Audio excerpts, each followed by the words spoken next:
Hello and welcome to the DM's Craft. I'm DM Scotty, nice to meet you. I wanted to start this blog to show people how to craft terrain for their D&D and Pathfinder games that's visually striking, easy to make, and very inexpensive. This blog has nothing to do with how to DM, so there's plenty of those out there, but I want to do one on projects for your games. So welcome to this blog, and I hope you enjoy it. Thank you. Today's episode is going to focus on making basic dungeon tiles. I've always had a problem with the published tiles. I don't like the lines on them. It seems very gamey. I don't put lines on my tiles or on my terrain. We measure like in the wargame style, and I'll show you how to do that. It kind of helps with the immersion. It doesn't look like a board game. That's one reason I don't like dungeon tiles. Also, you can buy tons and tons of tiles and not get what you want. If you make your own tiles, you can make anything you want and make it very cheaply and quickly. Now there are some other alternatives like the 3D terrain. And I tend not to like this for a few reasons. One is it's very expensive. And also, a lot of those have walls, and I find that it cuts into the players able to see what's going on in the battlefield. You want it to be very clear what's going on. We don't have problem reaching into the battlefield and changing up, moving your figures or changing statuses on figures. So the way I do it, it adds that extra dimension to the terrain, but doesn't hinder the play like certain 3D terrain can. Now I do use certain 3D terrain, which I won't be showing today, but I have, and I'll be showing in the future. But it's generally like centerpieces. It's not surrounding the terrain like walls would, say, in conventional 3D dungeons. So that's kind of my design philosophy, and let's jump right into the dungeon tiles. To give you an example of some dungeon tiles, here's a very small crypt I did. I created all these tiles by hand. They're only made out of cardboard, so you can see the back is cardboard, and they're separate pieces, so I can move these pieces apart. So I made these separately, and but it's a nice looking little dungeon. Here's the entrance. I had some vining going in there, and I'll show you how to do that in a later episode. I've got some rubble in different spots here, and that's very easy to produce. And the stone texture is very easy to produce. And I'll talk more about how that was produced later on in this video. So that's kind of giving you an idea what a dungeon would look like with these tiles. And it comes apart, so it's very transportable. They're made out of cardboard, so they're very light and don't take up much room. So there you go, and we'll talk some more about how I made these tiles. First off, let's talk about the materials the equipment I used to make these tiles. You'll need a box cutter. You can get them anywhere at a hardware store, anywhere. Be very careful with them. They're sharp and razor sharp. A hot glue gun, great because it dries so fast. You can make your tiles in a flash. A straight edge. If you're doing dungeon tiles, it really helps to also have the T-square, so you can measure straight lines at angles. That really helps, but it's not needed. Also, texture paint.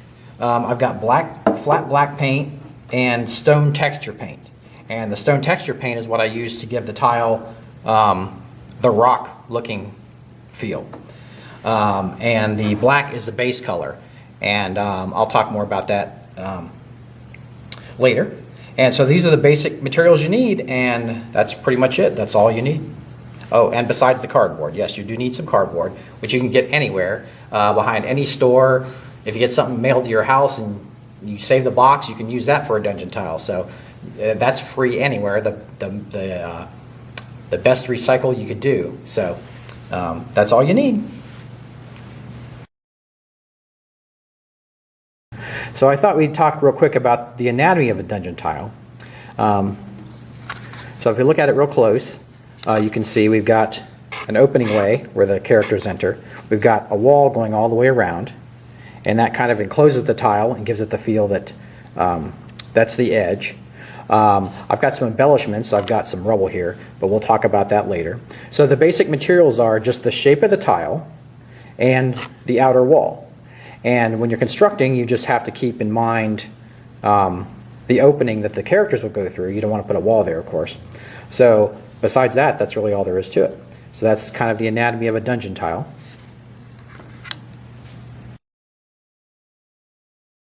So here's my box.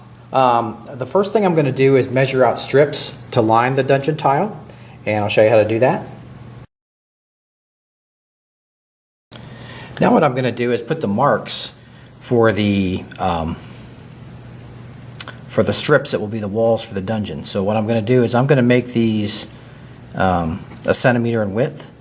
The ones in the tiles I showed you were a little thinner, so you can make them whatever width you feel appropriate for your dungeon, but I'm going to make these. So I'm measuring this side, and then I'll measure the other side, and then I will draw the line so I can cut them.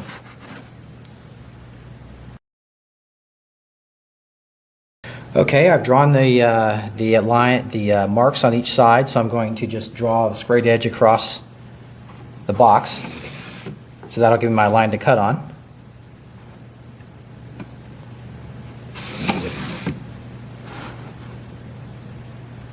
And so you just do as many as you think you'll need.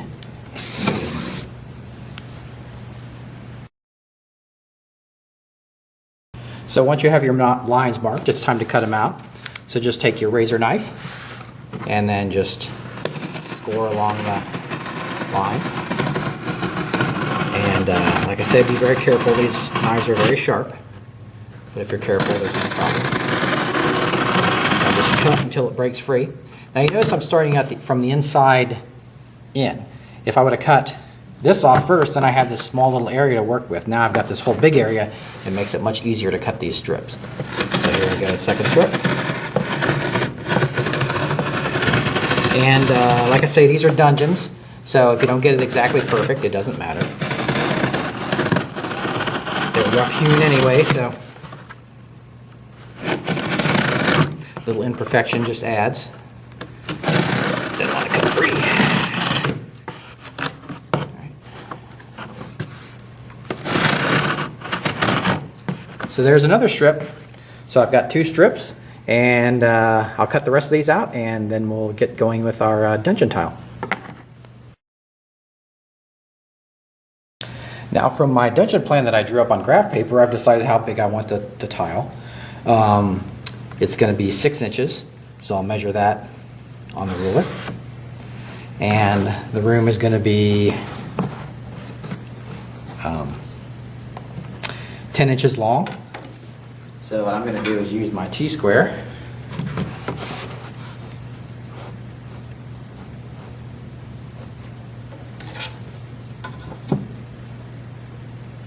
And mark it there.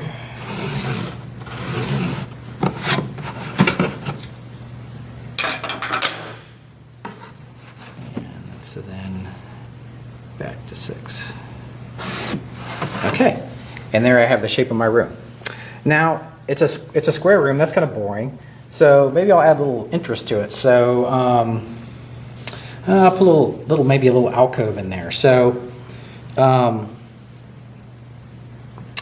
let's see. What I'll do is I'll measure the corner. I'll measure 1.5 inches and 1.5 inches. And then I'll just connect those.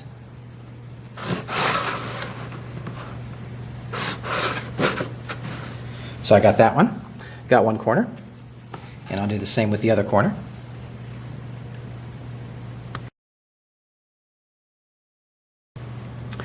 Okay, so I've got both corners measured out. So that's going to be indenting into the room. And I'll let a little more interest, I think. So what I'm going to do is add the corners here. So I'm going to measure 1 inch in. inch in. And then I'm just going to go across there, like so. And I'll do the other corner.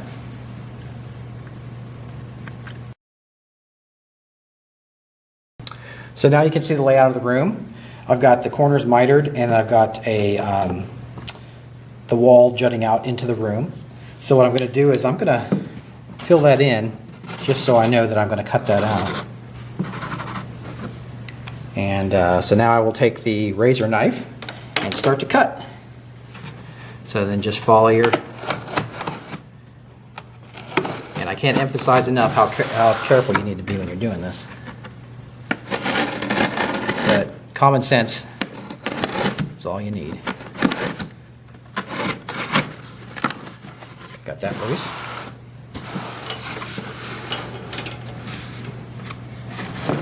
Cut this corner here.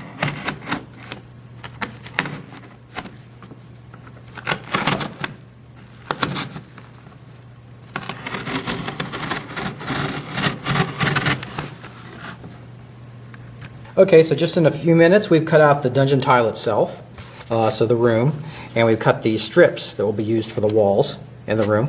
It only took a couple minutes. So now what I'm going to do is measure where I want the doorway on this tile.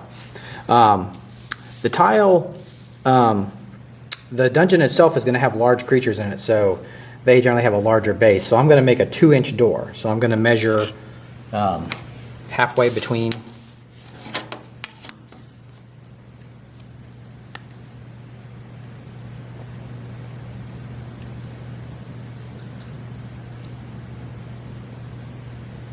Sorry, wrong place. Okay, so I've got the halfway between, and then what I'll do is I'll just measure one out from each, from the center there. So that'll be the doorway. And so now I'm all set to put the walls on the tile.